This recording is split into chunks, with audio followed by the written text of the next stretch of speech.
ಹೌದಾ? ಹಾಗಂತ ಹೇಳಿದ್ರಂತ? ಸರಿ. ಓಹ್, ರಿಜಿಸ್ಟ್ರ್ ಮಾಡಿಸಿದ್ರಾ? ಒಳ್ಳೆಯದಾಯಿತು. ಸರಿನಮ್ಮ, ನಾನು ಮತ್ತೆ ಫೋನ್ ಮಾಡ್ತೀನಿ. ಅತ್ತೆ, ಯಾರು ಫೋನ್ ಅತ್ತೆ? ಚೆಲ್ವಿ ಫೋನ್ ಮಾಡಿದ್ಲು ವೀಣಾ.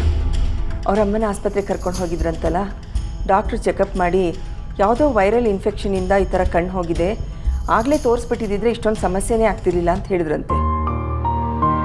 ಪಾಪ ಅವರಮ್ಮಂಗೆ ಹೀಗಾದಾಗ ಚೆಲ್ವಿ ಇನ್ನೂ ಚಿಕ್ಕವಳು, ಮನೇಲಿ ದೊಡ್ಡವರು ಅನ್ನಿಸ್ಕೊಂಡವರು ಯಾರೂ ಇಲ್ಲ. ಆ ಹುಡುಗಿಗೆ ಏನು ಗೊತ್ತಾಗುತ್ತೆ?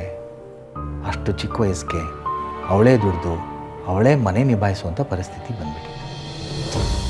ಇವೆಲ್ಲ ಗೊತ್ತಾಗಿರಲ್ಲ ಪಾಪ ಅವಳಿಗೆ. ಈಗ ಏನಂತೆ ಅತ್ತೆ? ಚೆಲ್ವಿ ಅವ್ರ ತಾಯಿಗೆ ಮತ್ತೆ ದೃಷ್ಟಿ ವಾಪಸ್ ಬರುತ್ತಂತೆ. ಆದರೆ ರಿಜಿಸ್ಟ್ರ್ ಮಾಡಿಬಿಟ್ಟು ಹೋಗಿರಿ, ಯಾರಾದರೂ ದಾನಿಗಳು ಬಂದರೆ ನಾವು ನಿಮಗೆ ತಿಳಿಸ್ತೀವಿ ಅಂತ ಹೇಳಿದಾರಂತೆ.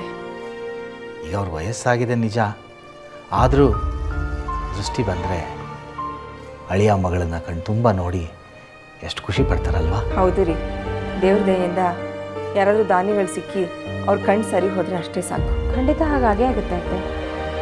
ಬೆಂಕಿ ಚೆಲ್ವಿಗಿರೋ ಒಳ್ಳೆ ಮನಸ್ಸಿಗೆ ಖಂಡಿತ ದೇವರು ಯಾವುದಾದ್ರೂ ರೂಪದಲ್ಲಿ ಬಂದು ಅವ್ರಿಗೆ ಸಹಾಯ ಮಾಡೇ ಮಾಡ್ತಾರೆ.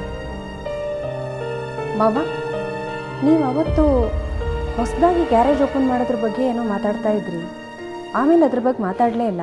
ಏನಾಯಿತು ಮಾವ? ಅದ್ರ ಬಗ್ಗೆನೇ ತುಂಬ ಸ್ನೇಹಿತರ ಜೊತೆ ಎಲ್ಲ ಚರ್ಚೆ ಮಾಡಿದೆ ಅಮ್ಮ. ಗರಾಜನ್ನು ದೊಡ್ಡದಾಗಿ ಮಾಡೋದ್ರಿಂದ ನಮಗೆ ತುಂಬ ಉಪಯೋಗ ಆಗುತ್ತೆ. ಜೊತೆಗೆ ನಾನು ಇಷ್ಟು ವರ್ಷದ ಕನಸು ಲಕ್ಷ್ಮೀ ನಿವಾಸನೂ ಕಟ್ಬೋದು, ನಾವೆಲ್ಲ ಲಕ್ಷ್ಮೀ ನಿವಾಸದಲ್ಲಿರ್ಬೋದು. ಆದರೆ ನಾನು ಒಂದು ಸಲ ಈ ಗರಾಜನ್ನು ದೊಡ್ಡದಾಗಿ ಮಾಡಿದ್ಮೇಲೆ ಹಗಲೂ ರಾತ್ರಿ ನಾನಲ್ಲಿರಬೇಕಾಗತ್ತೆ. ರಿಟೈರ್ಡ್ ಆದಾಗಿಂದ ಇಲ್ಲಿ ತನಕ ನಾನು ನಿಮ್ಮತ್ತೆ ಒಟ್ಟಿಗೆ ತುಂಬ ಸಮಯ ಕಳೀತಾ ಇದ್ವಿ. ನಾನೇನಾದರೂ ಹಾಗೆ ಹೊಸದಾಗಿ ಶುರು ಮಾಡಿದ್ರೆ ನಾವಿಬ್ಬರು ಹಂಗಾಲ ಕಳಿಯೋಕ್ಕಾಗಲ್ಲ. ಅದ್ರ ಬಗ್ಗೆ ಯೋಚನೆ ಮಾಡ್ತಾ ಇದ್ದೀನಿ ಅಷ್ಟೇ. ನೀವು ಹೇಳೋದು ಒಂದು ರೀತಿಲಿ ಸರಿಯಾಗೇ ಇದೆ ಮಾವ.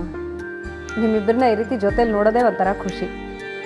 ಏನ್ರಿ, ಇಷ್ಟು ವರ್ಷ ನಾನು ಯಾವ ಕೊರತೆನೂ ಇಲ್ದಾಗ ನೋಡ್ಕೊಂಡಿದ್ದೀರಾ, ನನ್ನೆಲ್ಲ ಆಸೆನೂ ಈಡೇರಿಸಿದ್ದೀರಾ. ಇನ್ನು ಮನೆ ಕಟ್ಟಬೇಕು ಅನ್ನೋ ಆಸೆನೂ ಕೂಡ ನೀವು ನೆರವೇರಿಸ್ತೀರಾ ಅನ್ನೋ ನಂಬಿಕೆ ನನಗಿದೆ. ಹಾಗಂತ ಸುಮ್ಮನೆ ಮನೇಲಿ ನನಗೋಸ್ಕರ ನನ್ನ ಜೊತೆ ಕೂತ್ಕೊಳ್ಳೋದು ಏನು ಚಂದ ಹೇಳಿ?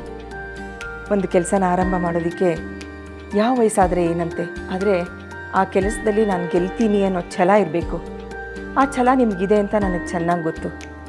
ಬಂದಿರೋ ಅವಕಾಶನ ಯಾಕೆ ಕಳ್ಕೊಳ್ತೀರಾ ಅಂತ ನಾನು ಹೇಳ್ತಿರೋದು. ನೀವು ದುಡೀಲಿ, ಸಂಪಾದನೆ ಮಾಡಲಿ ಅಂತ ನಾನು ಆಸೆ ಪಡ್ತಾ ಇಲ್ಲ ರೀ. ನೀವೊಂದು ದೊಡ್ಡ ಹೆಸರು ಮಾಡಬೇಕು ಅನ್ನೋದೇ ನನ್ನ ಉದ್ದೇಶ. ನೋಡಿದ್ರ ಮಾವ, ಅತ್ತೆ ನಿಮ್ಮ ಮೇಲೆ ಇನ್ನೂ ಎಷ್ಟು ಭರವಸೆ ಆಸೆಗಳನ್ನ ಇಟ್ಕೊಂಡಿದ್ದಾರೆ ಅಂತ. ಇದಕ್ಕೋಸ್ಕರನಾದರೂ ನೀವು ಹೊಸ ಗ್ಯಾರೇಜನ್ನು ಶುರು ಮಾಡಲೇಬೇಕು ಮಾವ.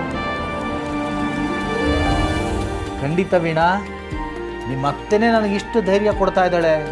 ನನ್ನ ಮನಸ್ಸಲ್ಲಿದ್ದ ಅನುಮಾನ ಎಲ್ಲ ದೂರ ಆಗೋದು.